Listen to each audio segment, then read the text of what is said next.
Welcome back in, viewers. My name's Wayne. Welcome into Wayne's World, and we're going to jump straight into the quarterfinal and semi-final draws for the Champions League.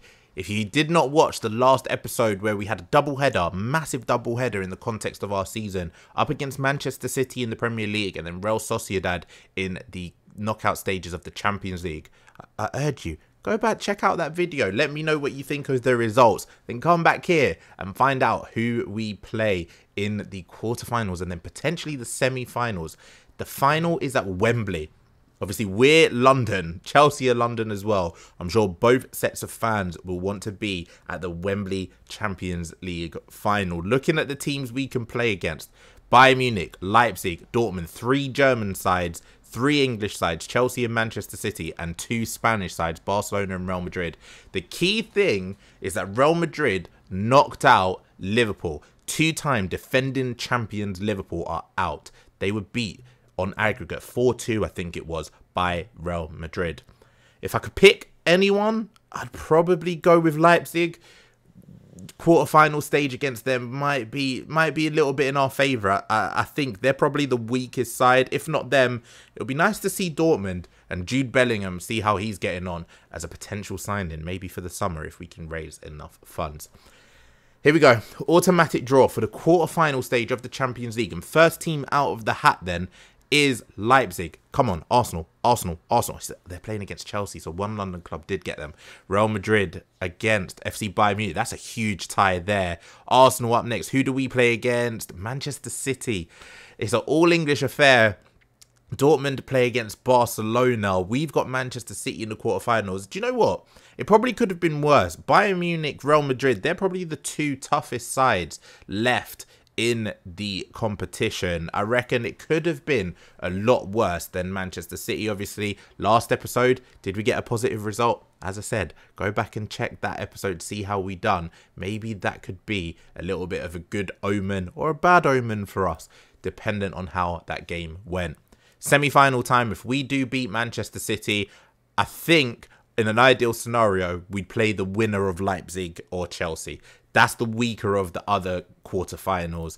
Let's see who we get in the semi-finals if we were to progress. Leipzig or Chelsea, we'll be playing against Arsenal or Manchester City. So for us to reach the final at Wembley, I think the road has to go through the Premier League. If we can beat Manchester City, I think Chelsea are probably favourites in that game against Leipzig. We'll have to beat Chelsea and we'll play one of Real Madrid, Borussia Dortmund, FC Bayern or Barcelona in the final at Wembley. Obviously, we have to do our job.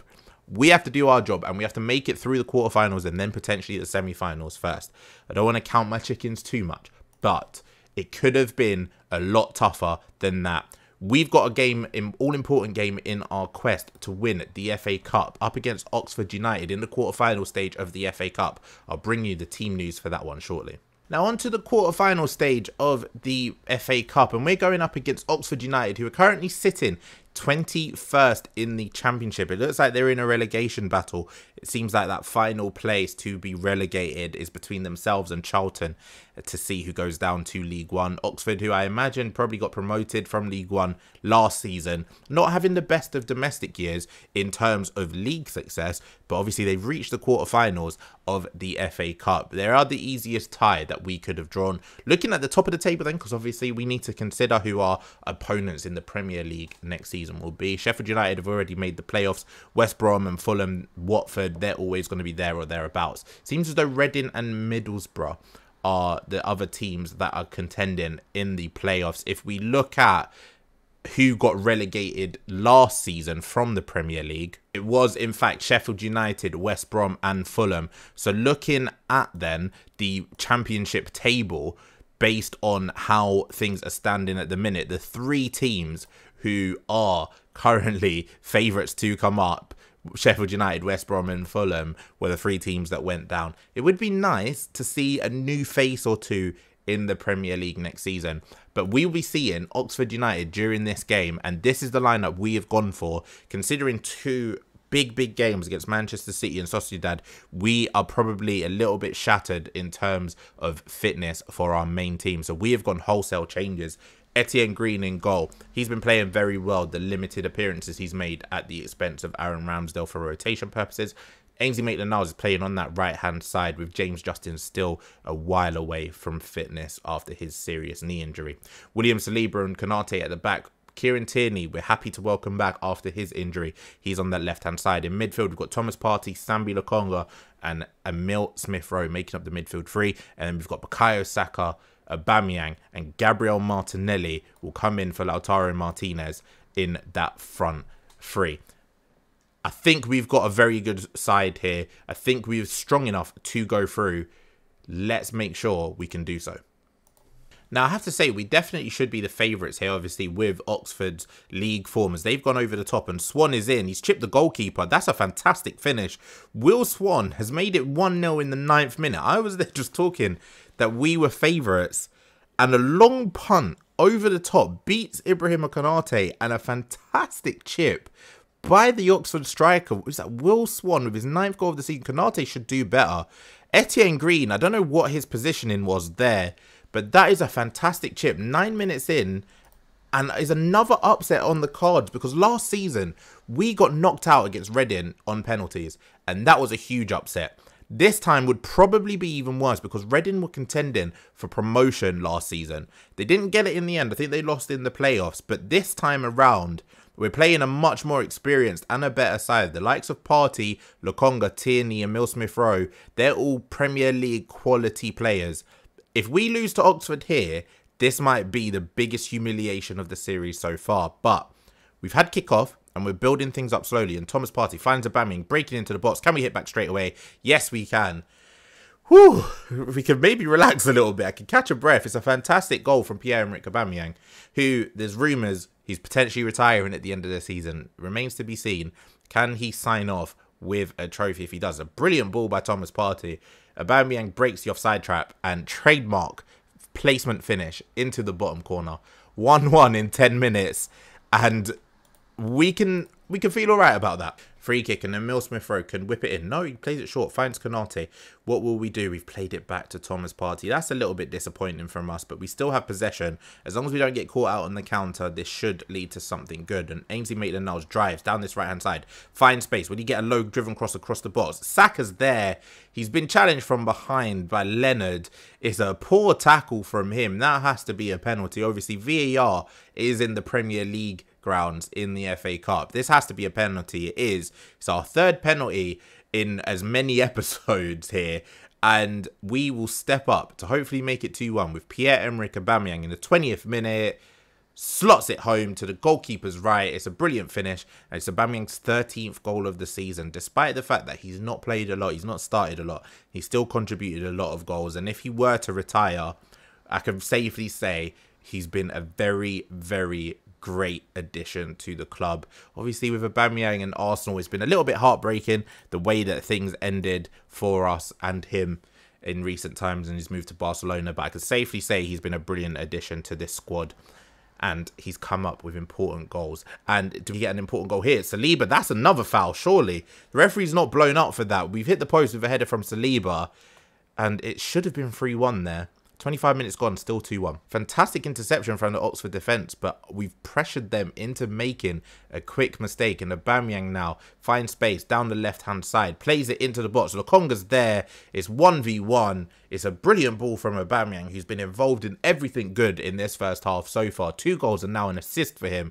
And Lokonga with a fantastic bring down on the chest, and then just slips it past the goalkeeper. It's 3-1 to Arsenal, and at home, that scare seems to have evaporated now. The upset was on the cards in the first 10 minutes, but we've done the professional thing. In 31 minutes gone, we're now 3-1 up. Edging closer towards half-time, we have another opportunity now to make it 4-1. Is that going to be onside? I think it is. Aubameyang there with potentially the hat-trick. They'll go to VAR and check it. I didn't personally see anything wrong with the goal. I think they're going to be checking for offside. I think this should stand. It's a brilliant assist by Emil Smith-Rowe, and yet we can see it there. Goal awarded, and it's Pierre-Emerick Aubameyang with the hat-trick. It's a fantastic ball in. Aubameyang rises highest. It's 4-1 to Arsenal. There's another opportunity at a goal here. It's from a deep free kick from Smith-Rowe again. Saka looked like he might have been offside that time. I weren't really prepared for a 5th goal in this first half. VAR's checking it again. Will it stand? We'll see here. Emil Smith-Rowe whips it in, and Saka's in at the back post. I think the goal has stood. We've not had confirmation yet. We'll check the offside lines here. I think he's onside. Is he onside? 5-1 to Arsenal? Yeah, it stands. Bukayo Saka makes it 5-1. Should have been a little bit clearer, but that's the VAR process in general. As we're into stoppage time, and Emile Smith-Rowe with another free kick.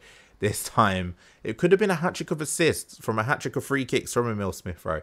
But this time it's claimed by the goalkeeper, who goes long. And last time he went long, it caused us trouble. This time, Thomas Partey does well to see it out. Gabriel Martinelli finds Aubameyang. Can he slip it through to Saka? No. It's well defended by the Oxford defenders. Will they just see it out now to half-time? They've gone long again. And this time again, Konate's been beaten by Swan. Is there going to be a second goal in the cards for Swan? He's tried to chip it again, but it's been blocked by Konate. That's brilliant defending that time. But the long ball is troubling Ibrahima Konate each and every time. I have to say, I'm really disappointed. I thought he would be more dominant in the air than this. Another opportunity for Oxford. We've cleared. That will be the end of the half. We are probably going to make 3 substitutions here, I think. Konate's not played well, so we're going to bring on a couple of youth players, I reckon. Daniel Ballard can come in on that left-hand side of the defence, and we'll switch in with Saliba and allow Ballard to be more of the ball progressor. We're going to bring on Charlie Patino as well, who has not yet had a good opportunity to show his class in an Arsenal shirt, and we are going to bring him on for Sambi Lokonga. We're going to make Patino the advanced playmaker, get him involved at the top of the pitch, and then we are also going to bring on Lenihan for Kieran Tierney, who is just back from injury and is on the yellow card. We don't want him to get sent off, even though we should be okay at 5-1 up. I wouldn't mind an extra goal here for Oxford United. I feel like they've deserved it, and obviously going 1-0 up, it's given their fans something to cheer about, so they will at least go home happy. I don't mind them scoring, but I also want Martinelli to get a goal. He's not got one yet, and he's on the attack here as he looks in the box, trying to find Aubameyang. It's well cleared by the Oxford defenders, but Lenihan picks it up again on this left-hand side. He drives at the attacker, I think it is, who's tracking him back. Great ball into Lenihan. Smith-Rowe's there as the goalkeeper tries to come out and punch it. It's not successful, and Smith-Rowe hits the post. We're on the attack again, and this time Charlie Patino over the top finds Aubameyang. Can he find a ball into the box? Looking for Martinelli. No, it's well cleared by the Oxford defence, but we get to recycle it again, and Maitland-Niles picks up a ball from Ballard, finds Smith-Rowe. There's a lot of Hayland projects on this pitch, and that's the fantastic identity of Arsenal. We've got a hell of a lot of youth players, and we like to give them a chance where we can. This is a really young starting 11 from us, and also the subs that we've managed to bring on make it even younger as well. Smith-Rowe looking for Saka on that right-hand side. Their link-up has already been good today as he finds Aubameyang in the box, lays it back to Saka. That's 6-1. Saka's got 8 goals this season, despite playing a lot of minutes at left-back due to Kieran Tierney's injury, and obviously the fact that we had to sell Nuno Tavares. Is 6-1 against Oxford. Bit of a demolition job now here. Probably shouldn't have angered us by going 1-0 up. It's another good goal. Aubameyang with 3 goals and 2 assists now. 2 minutes of stoppage time then, and the damage was done at 6-1. But the Oxford fans can go home with the joy of knowing they went 1-0 up at the Emirates. A fair play to them. It's been a fairy tale ride for them to reach the quarterfinals of the FA Cup. But we have sent them packing, and we've gone through to the semi-finals of the competition. We now go into an international break, and we're in the semi-finals of the FA Cup, the quarterfinals of the Champions League, and we're joint top of the Premier League. Only a few more games left, a few more episodes of this season left, unless we can reach the Champions League final. I hope you do tag along for the ride. Thank you so much for watching once again. Take care, stay safe. I'm sending you all the positivity and love in the world with everything that's going on at the minute. I hope you're still enjoying Football Manager with any of your saves. Get involved in the comments. Let me know how they're going, and I'll see you for the next episode.